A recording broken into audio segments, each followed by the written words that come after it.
Proses memaafkan orang lain susah-susah gampang. Apalagi saat kamu teringat ucapan atau tindak tanduknya yang sangat menyakiti hati. Tetapi menyimpan dendam berkepanjangan juga bukan langkah yang baik. Karena justru membebani diri sendiri. Cepat atau lambat, harus belajar untuk segera memaafkan. Pada kenyataannya, memaafkan orang lain juga melewati beberapa tahapan. Dari berdamai dengan rasa sakit, menghadapi perasaan negatif yang muncul, sampai kamu bisa menumbuhkan empati, berusaha memaafkan orang lain.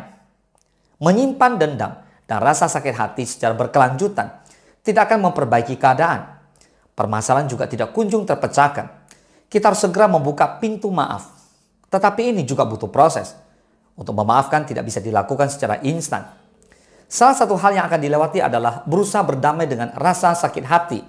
Tidak mudah memang. Tapi berdamai dengan rasa sakit membuat kamu bisa berpikir logis. Timbul kesadaran jika dendam tidak menyelesaikan masalah. Justru menimbulkan persoalan lain yang lebih rumit. Sudah seharusnya kita memaafkan antar sesama. Karena menuruti kebencian tidak pernah menghadirkan ketenangan. Dalam proses memaafkan, ternyata juga ada beberapa fase yang harus dilewati. Tentunya, kamu harus melewati seluruh proses tersebut dengan baik. Termasuk diantaranya menghadapi perasaan negatif.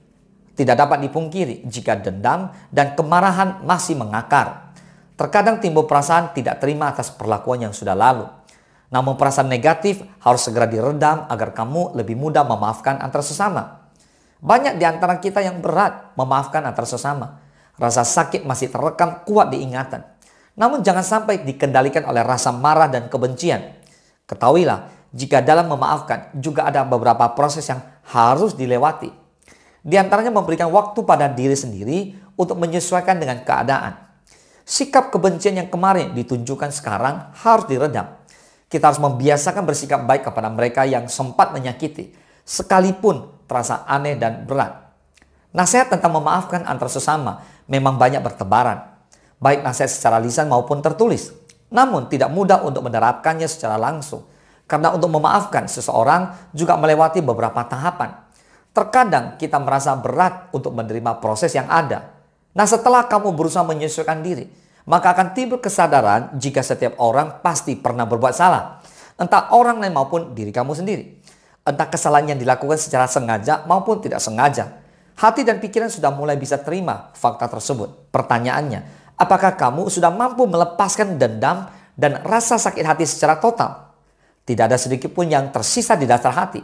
Memang proses memaafkan itu tidak mudah, tetapi harus mampu melewatinya agar hati dan pikiran lebih lega. Untuk kamu yang berusaha memaafkan, ayo lebih ikhlas lagi. Nah, inilah tahapan terakhir yang harus kamu lewati dalam upaya memaafkan seseorang. Setelah berjuang memahami perasaan negatif, pada akhirnya muncul belas kasih dan kepedulian. Di tahapan terakhir ini, kamu harus mampu memaafkan secara utuh. Tidak ada lagi dendam dan kebencian tersisa. Pertanyaan berikutnya, bagaimana upaya kamu dalam membuka pintu maaf? Apakah sudah berhasil sepenuhnya? Memang proses memaafkan orang lain tidak mudah. Tetapi kamu harus mampu. Ketika semua proses ini dilewati, maka hati dan pikiran jadi lebih lega. Tidak ada lagi kemarahan dan kekecewaan terpendam. Kamu bisa merasakan kebahagiaan secara utuh.